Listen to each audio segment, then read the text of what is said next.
കഴിഞ്ഞ ദിവസമാണ് പ്രശസ്ത ഗായകനും സംഗീത സംവിധായകനും നടൻ മനോജ് കെ ജയൻ്റെ പിതാവുമായ KG ജയൻ അന്തരിച്ചത്.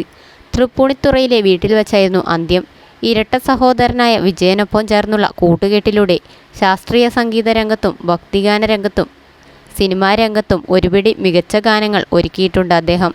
ധർമ്മശാസ്ത്ര, നിറകുടം, സ്നേഹം, തെരുവുഗീതം തുടങ്ങിയ സിനിമകളിലെ അദ്ദേഹത്തിൻ്റെ ഗാനങ്ങൾ ശ്രദ്ധിക്കപ്പെട്ടിരുന്നു. പാദപൂജ, ഷൺമുഖപ്രിയ, പാപ്പാത്തി എന്നീ തമിഴ് ചിത്രങ്ങൾക്കും ഈണം പകർന്നിട്ടുണ്ട് ജയ. 1988 വിജയൻ്റെ നിര്യാണത്തോടെ തനിച്ചായെങ്കിലും ഭക്തിഗാനങ്ങളിലൂടെയും കച്ചേരികളിലൂടെയും ജയൻ സംഗീതയാത്ര തുടർന്നിരുന്നു.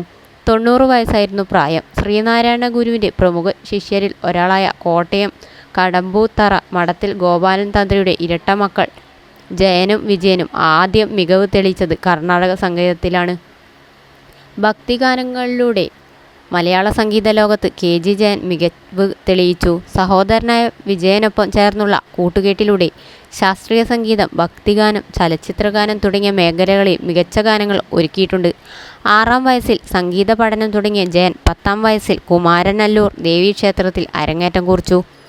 NSS സമുദായാചാര്യൻ മന്നത്ത് പത്മനാഭനും R ശങ്കറും ചേർന്ന് പണ്ട് നടത്തിയ ഹിന്ദു മണ്ഡലത്തിൻ്റെ സമ്മേളനങ്ങളിൽ ഈശ്വരപ്രാർത്ഥന പാടിയ ജയവിജയന്മാരുടെ കഴിവ് തിരിച്ചറിഞ്ഞ മന്നത്ത് പത്മനാഭനാണ് ഇവരെ സംഗീതം കൂടുതലായി പഠിപ്പിക്കണമെന്ന് വീട്ടുകാരെ ഉപദേശിച്ചത്. അച്ഛൻ്റെ സംഗീതത്തിലുള്ള അഭിരുചി നല്ല രീതിയിൽ മനോജ് കെ ജയനും ലഭിച്ചിട്ടുണ്ട്. അതുകൊണ്ട് തന്നെ മനോജ് കെ ജയൻ്റെ അഭിനയം പോലെ പ്രിയമാണ് പ്രേക്ഷകർക്ക് അദ്ദേഹത്തിൻ്റെ പിന്നണി ഗാനാലാപനവും. KG ജയൻ്റെ വിയോഗമറിഞ്ഞ് മക്കളും മരുമക്കളും കൊച്ചുമക്കളുമെല്ലാം ഓടിയെത്തി. അക്കൂട്ടത്തിൽ KG ജയൻ്റെ വിയോഗം ഏറ്റവും കൂടുതൽ ബാധിച്ചത് മനോജ് കെ ജയൻ്റെ ഭാര്യ ആശയെയാണ്.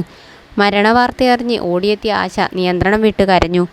വാഹനത്തിൽ നിന്നും ഇറങ്ങിയ ഉടൻ തളർന്നു വീണ് കരയുന്ന ആശയുടെ വീഡിയോ വൈറലാണ്. എനിക്കിനി അച്ഛനില്ലല്ലോ ചേട്ടാ എന്ന് ആവർത്തിച്ച് പറഞ്ഞുകൊണ്ടാണ് ആശ കരഞ്ഞത്. മനോജ് കെ ജയനും മകൾ കുഞ്ഞാറ്റയുമെല്ലാം സമാധാനിപ്പിക്കാൻ നോക്കിയിട്ടും ആശയുടെ സങ്കടം അടമൊട്ടി ഒഴുകി. KG ജയൻ്റെ മൃതദേഹത്തിലും ഏറെ നേരം വീണ് കരഞ്ഞ് ആശ. വീഡിയോ സോഷ്യൽ മീഡിയയിൽ വൈറലായതോടെ ആശയെ പരിഹസിച്ച് നിരവധി കമൻറ്റുകൾ പ്രത്യക്ഷപ്പെട്ടു. മൃതദേഹത്തിനരികിൽ ഇരുന്ന് അലറിക്കരഞ്ഞതിൻ്റെ പേരിലാണ് ആശയ്ക്ക് നേരെ സൈബർ ആക്രമണം ഉണ്ടായത്. ഇതൊക്കെയാണ് ഓസ്കാർ അഭിനയം. എന്തൊരു ഓവർ! അച്ഛനെ നോക്കി വീട്ടിൽ നിൽക്കാമായിരുന്നില്ലേ? മരിച്ചു കഴിഞ്ഞ് ആരെ കാണിക്കാനാണ് ഇങ്ങനെ കരയുന്നത്? മനോജിനേക്കാൾ വലിയ നടിയാണ് ഭാര്യയെന്ന് ഇത് കാണുമ്പോൾ മനസ്സിലാവും എന്നിങ്ങനെ നീളുന്നു പരിഹസിച്ചുള്ള കമൻറ്റുകൾ. അതേസമയം ചിലർ ആശയെ അനുകൂലിച്ചും കമൻറ്റുകൾ കുറിച്ചിട്ടുണ്ട്. അമ്മയായി അച്ഛൻ മരിച്ചിട്ട് അവരിത്രയും സങ്കടപ്പെടണമെങ്കിൽ അത്രയും അവരെ സ്നേഹിച്ച അച്ഛനായിരിക്കണം. ചിലപ്പോൾ അച്ഛനുമായി നല്ല ആത്മബന്ധം ആശയ്ക്ക് കാണും. അതുകൊണ്ട് അവർ വിഷമിക്കുന്നു. പലരും ഓവർ ആക്ടിങ് എന്നൊക്കെ പലയിടത്തും കമൻ്റ് ഇട്ട് കണ്ടു. അവരുടെ അവസ്ഥ അവർക്കറിയാം എന്നിങ്ങനെ നീളുന്നു അനുകൂലിച്ചുള്ളവരുടെ കമൻറ്റുകൾ. ഉർവശിയുമായുള്ള ബന്ധം വേർപെടുത്തിയ ശേഷമാണ് ആശ മനോജ് കെ ജയൻ്റെ ജീവിതത്തിലേക്ക് വന്നത്. ഇരുവർക്കും ഒരു മകനുമുണ്ട്. ഉർവശി